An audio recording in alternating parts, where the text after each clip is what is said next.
ಮಾಡ್ಕೊಡೋಣ ಅಂತಂದ್ರೆ ನನ್ನ ಮಗಳ ಮೇಲೆ ಕಣ್ಣಾಗ್ತಾ ಇದ್ದಾನೆ. ನಮಸ್ಕಾರ ಸರ್. ಏನು ನಿಮ್ದು ಲೋಕೇಶನಾ? ಎಲ್ಲ ಹೋಗಿ ಏನಿಲ್ಲ ಸರ್, ನನ್ನ ಮದುವೆ ಆಗಿದೆ. ಅಂದ್ರೆ ಗಂಡ ಹೆಂಡತಿ ಹೊಡೆದಾಟ? ನಾವ್ ಹೆಂಡತಿ ನಾವು ಕ್ಲೋಸ್ ಆಗಿದೀವಿ ಸರ್. ಮತ್ತಿನ್ನೇನ್ರಿ ಕೇಸು? ಸರ್ ಈ ಬ್ಯಾಂಕ್ ಮೇಲೆ ಒಂದು ಕೇಸ್ ಹಾಕ್ಬೇಕಾಗಿತ್ತು ಸರ್. ಬ್ಯಾಂಕ್ನವ್ರ ಮೇಲೆ ಕೇಸಾ? ಯಾಕ್ರಿ ಏನಾಯ್ತು? ಸರ್ ನಾನು ಒಂದ್ ಸ್ವಲ್ಪ ಲೋನ್ ಕೇಳಿದೆ ಸರ್ ಅಪಾರ್ಟ್ಮೆಂಟ್ ಕಟ್ಸೋಕೆ. ಸ್ವಲ್ಪ ಅಂದ್ರೆ ಒಂದ್ 5 ಕೋಟಿ. 5 ಕೋಟಿ ಕೊಡಬಾರ ಸರ್ ಬಡ್ಡಿ ಮಕ್ಕಳು. ಇವತ್ತು ಬಾ, ಈಗ ಬಾ, ನಾಳೆ ಬಾ, ನಾಳೆ ಬಾ ಅಂತ ತಿರುಗಿಸಿ ತಿರುಗಿಸಿ ತಿರುಗಿಸಿ ನನ್ನ ಕಾಲಲ್ಲಿರೋ ಚಪ್ಪಲೆಲ್ಲ ಸಂದೋಗ ಸರ್, ಇನ್ನೂ ಲೋನ್ ಕೊಟ್ಟಿಲ್ಲ. ಹೌದಾ? ಅಲ್ಲ, ಸಾಮಾನ್ಯವಾಗಿ ಬ್ಯಾಂಕ್ ಅವ್ರು ಲೋನ್ ಕೊಡೋ ವಿಚಾರದಲ್ಲಿ ಆ ರೀತಿ ತಡ ಮಾಡಲ್ಲ. ಪೇಪರ್ಸು ಡಾಕ್ಯುಮೆಂಟ್ಸ್ ಎಲ್ಲ ಸರಿಯಾಗಿ ಕೊಟ್ರೆ. ಅಲ್ಲ ಇವ್ರೆ, ನೀವು ಪೇಪರ್ಸು ಡಾಕ್ಯುಮೆಂಟ್ಸ್ ಎಲ್ಲ ಸರಿಯಾಗಿ ಕೊಟ್ಟಿದ್ದೀರಾ? ಏನ್ ಸರ್ ಎಲ್ಲ ಸರಿಯಾಗಿ ಕೊಟ್ಟಿದ್ದೀನಿ ಸರ್. ಸ್ವಂತದ್ದು ಅಂತ ಏನಾದ್ರೂ ಇದೆಯಾ? ಓ ಸ್ವಂತದ್ದ ಅದು ಇದೆಯಲ್ಲ. ಹೌದಾ? ಏನು? GTV.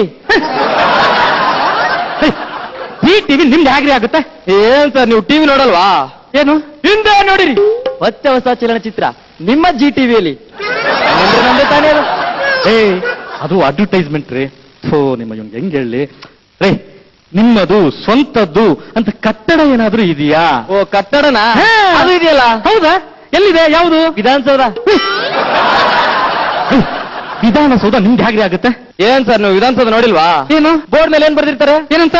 ಸರ್ಕಾರದ ಸೊತ್ತು ನಿಮ್ಮ ಸೊತ್ತು. ಹಂಗಂದ್ರೆ ನಮ್ದೆ ತಾನೆ. ಹಾಗಂತ ಹೋಗ್ಬಿಟ್ಟು ಸದಾನಂದ ಗೌಡ್ರ ಜೊತೆ ಹೇಳು, ಪರಪ್ಪನ ಅಗ್ರಹಾರದಲ್ಲಿ ಒಂದು ರೂಮ್ ನ ಫಿಕ್ಸ್ ಮಾಡ್ಬಿಡ್ತಾರೆ. ನೋಡ್ರಿ, ಸ್ಥಿರ ಆಸ್ತಿ ಚರ ಆಸ್ತಿ ಅಂತ ನೋಡ್ರಿ, ಪಿತ್ರಾರ್ಜಿತ ಸ್ವಯಾರ್ಜಿತ ಅಂತ ಇರುತ್ತೆ. ಓ ಅದಾ? ಅದು ತಗೊಂಡ್ಬಂದಿದ್ದೀನಿ. ಅದು ತಂದು ಬಿಟ್ಟಿದ್ದೀರಾ? ಕೊಡ್ರಿ, ಅದೇನ್ ನೋಡೇ ಕೊಡ. ನಮ್ಮ ಅಪ್ಪ ಪೂರ್ವಾರ್ಜಿತ, ನಾನು ಪುತ್ರಾರ್ಜಿತ, ನಮ್ಮ ಹೆಂಡ್ರು ಕಷ್ಟಾರ್ಜಿತ, ಸ್ವಯಾರ್ಜಿತ. ಅದೆಲ್ಲಿ? ನನ್ನ ಹೆಂಡ್ತಿಂಗೆ ಈಗ 6 ತಿಂಗಳು. ಇಷ್ಟು ದಿವಸ ಎಲ್ಲಿದ್ರಿ ಸರ್? ನಾನು ನಿತ್ಯಾನಂದ ಸ್ವಾಮಿ ಅವ್ರ ಆಶ್ರಮಕ್ಕೆ ಬಂದು ಒಂದು 6 ತಿಂಗಳಾಯ್ತು ಸರ್. ಅದಕ್ಕೆ ಮುಂಚೆ ಎಲ್ಲಿದ್ರಿ? ಬೆಂಗಳೂರು ನಿಮಾನ್ಸಲ್ಲಿದ್ದೆ.